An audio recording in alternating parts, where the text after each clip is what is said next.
Selamat pagi, dokter dan teman-teman. Hari ini saya akan membahas dua kasus dari penyakit yang disebabkan oleh virus.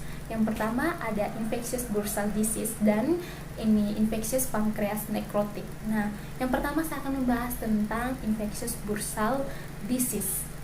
Infectious bursal disease atau sering disebut dengan penyakit gumboro disebabkan oleh agen viral yang kita kenal dengan infectious bursal disease virus atau virus IBD. Nah, ini penyakit gumboro sendiri ini merupakan penyakit yang sangat menular dan bersifat imunosupresif pada ayam muda. Nah, penyakit gumboro sendiri ini seperti yang kita ketahui bersama, agen penyebab merupakan virus IBD. Nah, virus IBD sendiri ini merupakan virus RNA double stranded dengan genusnya Avivirnavirus dan famili Birnaviridae. Nah, untuk genomnya dia itu tersegmentasi menjadi dua, ada segmentasi A dan segmentasi B. Untuk serotip yang diakui dari virus ini ada dua, yaitu serotip A, serotip 1 dan serotip 2. Nah, kedua serotip ini dia itu mampu menginfeksi ayam, bebek, kalkun dan berbagai unggas atau burung lainnya. Nah, untuk patogenesis dari penyakit ini sendiri ada beberapa tahap perjalanan penyakit dalam tubuh unggas. Yang pertama itu ayam muda itu lebih rentan terkena penyakit ini, ya sekitar ayam usia 3 sampai 6 minggu. Nah, untuk ras petelur itu lebih rentan terkena dibandingkan dengan ras broiler. Oke, setelah itu organ target atau organ utama dari virus ini merupakan bursa fabricius. Kenapa di bursa fabricius? Karena di bursa fabricius itu terdapat sel B yang aktif membelah pada ayam usia muda. Nah, untuk beberapa tahapan dari gejala klinisnya ada dua, yaitu ada viremia primer dan viremia sekunder. Nah, seperti yang kita ketahui bersama, viremia primer sendiri ini terjadi ketika virus dia sudah mencapai bursa fabricius itu kira-kira kurang lebih 11 jam setelah dia terinfeksi ke dalam tubuh unggas. Nah, dia akan mencapai bursa fabricius dan melakukan replikasi di bagian tersebut pada bagian folikel bursa fabricius dan pada sel B. Kemudian viremia sekunder itu ditandai ketika virus telah berhasil bereplikasi pada bagian yang tadi saya sebutkan itu, lalu dia akan menginfeksi organ-organ lain seperti otot dan ginjal. Nah, ini akan menyebabkan atau memunculkan tanda-tanda klinis dan yang berujung pada kematian. Nah, untuk diagnosa sendiri dari penyakit ini ada beberapa metode. Yang pertama itu ada diagnosa diferensial. Nah, diagnosa diferensial sendiri ini kita lihat dari tanda-tanda klinis yang terjadi pada ayam tersebut atau unggas tersebut yang terinfeksi penyakit gumboro. Yang kedua adalah kita melakukan isolasi agennya atau isolasi virus penyebabnya. Yang ketiga, kita melakukan deteksi antigen pada virus yang telah kita isolasi tadi. Kemudian yang keempat itu kita melakukan tes diagnosis molekuler dengan real time dan metode PCR. Kemudian yang kelima itu kita melakukan loop dimedisiasi isotermal amplifikasi.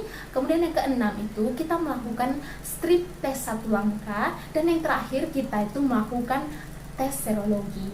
Nah, untuk kontrol dan pencegahan dari penyakit gumboro sendiri ini, kontrol yang dapat kita berikan ada berbagai macam, tapi yang paling umum dan paling bagus dianjurkan adalah dengan menciptakan sanitasi perkandangan yang bagus, yang kebersihannya terjaga dan drainasenya baik.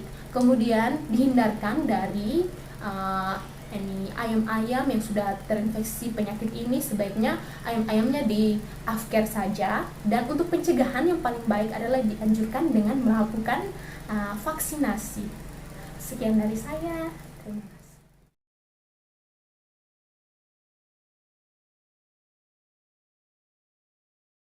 Kasus kedua yang akan saya bahas adalah infeksi nekrosis pankreas atau infeksi pankreas nekrosis. Nah, infeksi pankreas nekrosis sendiri ini disebabkan oleh agen viral, yaitu virus infeksi pankreas nekrotik. Nah, ini infeksi pankreas nekrotik sendiri dia lebih banyak menyerang ikan dengan jenis ikan trout atau ikan salmon. Nah, virus ini nih paling banyak menyebabkan tingkat kematian yang tinggi pada berbagai spesies ikan. Nah, untuk tanda klinis ikan-ikan yang terinfeksi dari virus ini sendiri adalah terlihat tubuh ikan itu akan sangat-sangat terlihat gelap dari biasanya atau pada umumnya. Kemudian dia mengalami eksotalmia, kemudian dia terjadi distensi abdomen dan akan terjadi pendarahan pada bagian ventral. Nah, untuk pendarahan kecil itu terjadi antara sacca pylorus dan anterior usus atau usus paling bagian depan yang berbatasan dengan lambung.